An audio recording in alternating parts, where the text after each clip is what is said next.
नमस्कार, फाइनेंशियल बकवास में आपका स्वागत है। तो आज हम बात करेंगे बैंक के उत्पाद के बारे में। अभी तक हमने पिछले वीडियोस में बात करी है बैंकिंग क्या होती है, बैंक क्या करती हैं, कितने प्रकार की बैंकें होती हैं। आज हम बात करेंगे थोड़ा सा डिटेल में बैंक के उत्पाद के बारे में। इसके बाद में आने वाले वीडियोस में मैं उसमें और डिटेल में जाऊंगा कि किसी भी डिपॉजिट के लिए, सेविंग अकाउंट के लिए कैसे खुलवाते हैं, क्या-क्या चीज़ें होती हैं, क्या शुल्क होते हैं। तो वो हम बाद में बात करेंगे। अभी आज हम बात करेंगे बैंक के उत्पाद के बारे में। बैंक के उत्पाद जैसे कि मैंने आपको बताया है कि डिपॉजिट होते हैं, जमा, अधिविकर्ष खाते यानी कि ओवरड्राफ्ट, एडवांसेस यानी कि अग्रिम राशि खाते, लोन्स यानी कि ऋण। तो सुरक्षित अग्रिम राशि खाते हैं या फिर असुरक्षित है, वो क्या होते हैं, कैसे होते हैं। हाँ, तो पहले हम बात करते हैं डिपॉजिट जमा के बारे में। तो जब बैंक जनता से रुपया लेती है तो उसे जमा कहा जाता है। रुपये जमा करना बैंक का बुनियादी कार्य होता है। जमा बैंकिंग व्यवसाय का मूल्य कार्य भी होता है। बैंकर और ग्राहक के बीच संबंध खाता खोलने से शुरू होता है और फिर ग्राहक उस खाते में अपना पैसा जमा करवाता है। तो यहाँ जमा दो प्रकार के होते हैं, demand deposit and time deposit. Demand deposit मतलब कि जब भी वो ग्राहक मांगे तो बैंक उसे दे दे। और दूसरा होता है टाइम डिपॉजिट, जो कि एक अवधि के लिए जमा किए जाते हैं, यानी कि फिक्स्ड डिपॉजिट्स। डिमांड डिपॉजिट अगर आप देखें कि जैसा नाम से ही पता चलता है, इस तरह के जमा को मांग पर दिया जाता है। ग्राहक अपने जमा रुपए को कभी भी बैंक से अपनी सुविधा अनुसार बैंक से निकाल सकता है और बैंक को रकम देना ही होगी। तो उदाहरण होते हैं बचत खाता, चालू खाता यानी current account, saving accounts. Time deposits यानी कि सावधि जमा। तो सावधि जमा में बैंक और ग्राहक एक प्रकार से निश्चित रकम और निश्चित अवधि के लिए अनुबंध में बनते हैं, जिस पर पूर्व निश्चित ब्याज सुनिश्चित सुनिश्चित ब्याज दिया जाता है। यहाँ पर ग्राहक को रकम अनुबंधित दिनांक पर ही दी जाती है। फिर भी यहाँ ग्राहक के लिए प्रावधान है कि वह बैंक से रकम अनुबंधित दिनांक से पहले भी निकाल सकता है। उसके लिए ग्राहक को कुछ वित्तीय शुल्क चुकाने होते हैं। तो इस इंस्ट्रूमेंट के उदाहरण हैं उत्पाद के सावधि जमा, आवर्ती जमा खाता यानी कि फिक्स्ड डिपॉजिट, रिकरिंग डिपॉजिट। तो आप फिक्स्ड डिपॉजिट जो है मान लीजिए 5 साल के लिए करते हैं, लेकिन आपको पैसे की जरूरत 3 साल बाद ही पड़ गई है। तो आप बैंक में जाकर और बैंक को बोल सकते हैं कि मुझे मेरा पैसा वापस दो। तो बैंक क्या करेगी, उसको प्री मेच्योर विड्रॉल करेगी और आपको पैसा दे देगी। तो उसके ऊपर कुछ चार्जेस लगेंगे, जो भी है, जो भी उनका प्री मेच्योरिटी शुल्क होगा, पेनल्टी होगी 1% या 1.5%। तो वो उनकी बैंक टू बैंक निर्भर करता है कि हर एक बैंक के अलग अलग नियम होते हैं। कुछ बैंक के 3 साल के बाद में जो है पेनल्टी नहीं लेते हैं, कुछ बैंक के लेते हैं। एडवांसेस, अग्रिम राशि खाते।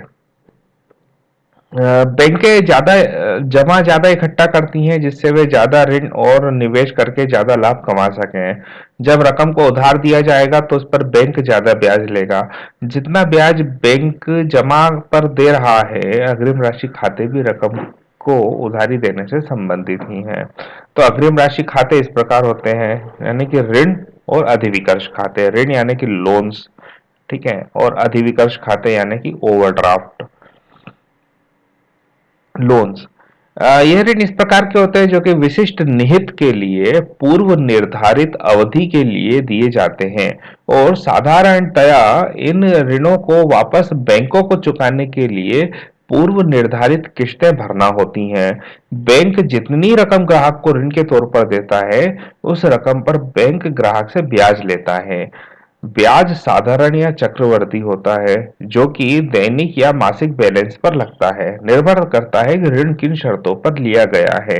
पर साधारणतया आजकल बैंक के सारे ब्याज जो है वो चक्रवर्ती तौर पर और दैनिक बैलेंस पर लेते हैं, चार्ज करते हैं।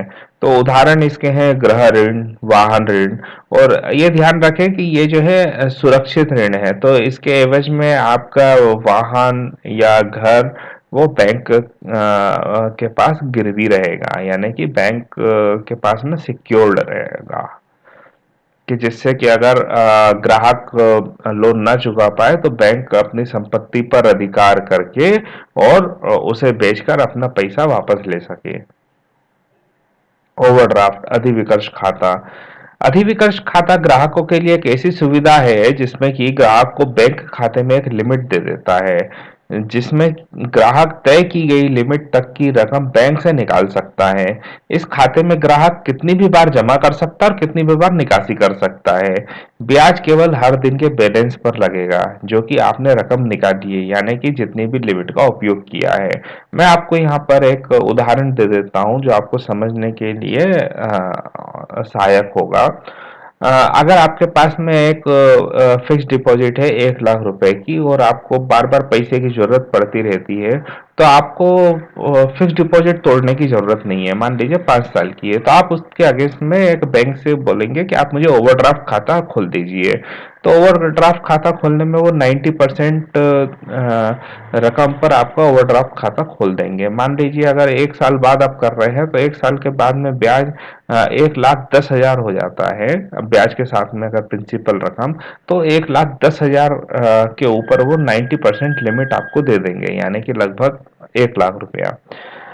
और जब आप जितना पैसा उपयोग करेंगे उतने पैसे पर ही आपको ब्याज देना होगा। मान लीजिए कि आज आपने 10,000 रुपए निकाले, आज आपको 10,000 रुपए की जरूरत थी, तो आपको आज जो ब्याज लगेगा वो 1 लाख पर नहीं लगेगा, वो केवल 10,000 रुपए पर लगेगा।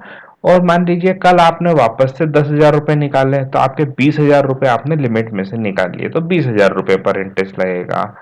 परसों आपने 5,000 रुपए फिर जमा कर दिए, तो केवल 15,000 रुपए पर लगेगा परसों। तो इस प्रकार से जितनी भी लिमिट होती है केवल उतनी मतलब जितना भी आपने बैलेंस होता है केवल उतने पर ही ब्याज लगता है। हम यहाँ बात करेंगे सिक्योर्ड एंड अनसिक्योर्ड एडवांसेस। तो सुरक्षित अग्रिम राशि खाते, ये इस प्रकार के अग्रिम राशि खाते होते हैं जिसमें बैंक ग्राहक को ऋण देने के पहले कुछ सुरक्षा लेती है, यानी कि गिरवी रख लेती है।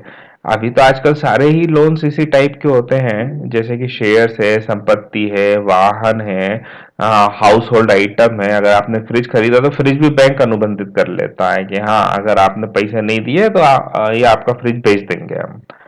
दूसरा होता है असुरक्षित अग्रिम राशि खाते। ये अग्रिम राशि खाते ऐसे होते हैं जिनमें ऋण बिना सुरक्षा के दे दिया जाता है, यानी कि बिना गिरवी रखे ऋण दे दिया जाता है। साधारणतया इस प्रकार के ऋण बहुत ही कम समय के लिए दिए जाते हैं और यह ऋण ग्राहक की क्षमता और सम्मान को देखकर दिए जाते हैं कि आपकी स्टैंडिंग कैसी है बैंक में, आपकी रेपुटेशन कैसी है। तो ये उन चीजों पर निर्भर करता है। तो उम्मीद है आपको ये वीडियो पसंद आया होगा। आप हमारे चैनल को सब्सक्राइब करिए। आगे इसी प्रकार के एजुकेशनल वीडियो जो आपको बैंक के बारे में जानकारी बढ़ाते रहेंगे और पर्सनल फाइनेंस के बारे में हम लाते रहेंगे। तो आप सब्सक्राइब करिए और अपना ज्ञान बढ़ाते रहिए। धन्यवाद।